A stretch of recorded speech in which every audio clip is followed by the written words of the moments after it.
సాజ్పేట్ mandal Velpur village sir మాది sir.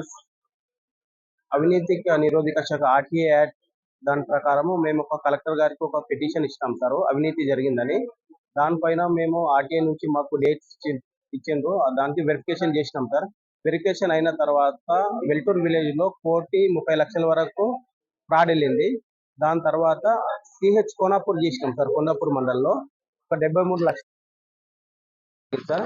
దాని తర్వాత ఏమైందంటే మేము కలెక్టర్ గారికి 4 నెలల కింద మేము ఇచ్చినాం సార్ గత సంవత్సరంలో. ఇంతవరకు ఎటువంటి ఏం చర్య లేదు. దాని తర్వాత సదాశివపేట మండలంలో పెద్దాపూర్ విలేజ్ గురించి 1,52,00,000 అవినీతి జరిగింది సార్. అది 1 year అయింది సార్ ఇచ్చి.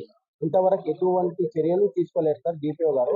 డిపిఓ గారికి మాట్లాడితే ఫోన్ పెట్టేయండివా, ఏం మాట్లాడుతున్నారు, ఎప్పటికి ఇదేనా మీది అని ఇట్లా చులకంగా మాట్లాడుతున్నారు.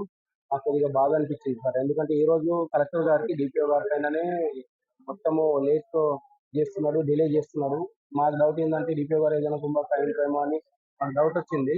డౌట్ వచ్చి పిటిషన్ గారికి ఇచ్చాను. కలెక్టర్ గారు అడిషనల్ కలెక్టర్ గారికి పిలిచి డిఎల్పిఓ గారికి మాట్లాడారు. డిపిఓ గారు లేరు సార్. డిఎల్పిఓ గారికి మాట్లాడితే ఒక 15 days లో నివేదిక ఇస్తాను సార్. డిపిఓ గారి నుంచి మాకు డిఎల్పిఓ ఆఫీస్కి వచ్చిందని చెప్పారు.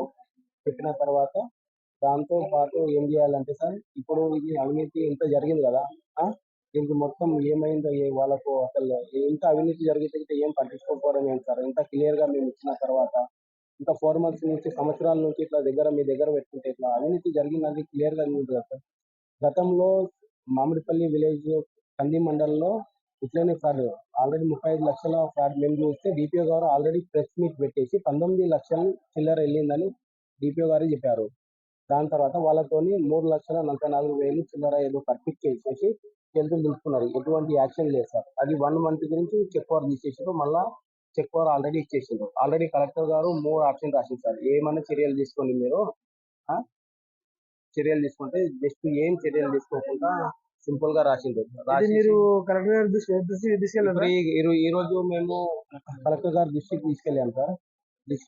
తీసుకెళ్ళిన తర్వాత కలెక్టర్ గారు ఒక 15 days ఆగండి బాబు, మీకు ఏదైనా రిజల్ట్ వచ్చేస్తుంది, నేను డిఎల్పీ గారికి పిలిచి చెప్పారని కలెక్టర్ గారు చెప్పారు సార్. అడిషనల్ కలెక్టర్ గారు డిఎల్పీ గారికి. డిపిఓ గారికి పిలిస్తే డిపిఓ గారు లేదు సార్, ఆల్రెడీ ఆఫీసులో రాలేదు. సిహెచ్ కోనాపూర్, కొండాపూర్ మండల్, వెల్టూర్ సదాశివపేట మండల్ పైన ఎటువంటి ఇంతవరకు చర్య లేదు సార్. పెద్దాపూర్ దానిపైన 1 year అయింది. ఆల్రెడీ కలెక్టర్ గారికి సబ్మిట్ చేశారంట సార్. ఇంతవరకు ఏం రాలేదు. ఇదిగా దయచేసి ఇప్పుడైనా తొందరగా కలెక్టర్ గారి దృష్టికి ఎన్నిసార్లు తీసుకెళ్ళిన గిట ఇదే పరిస్థితి వస్తుంది. ఇప్పటికీ 4 నెలలు అయిపోయింది సార్. ఏం పట్టించుకుంటలేదు. ఇప్పుడైనా ఏమైనా పట్టించుకుంటారేమో అని దయచేసి నమస్కారం సార్.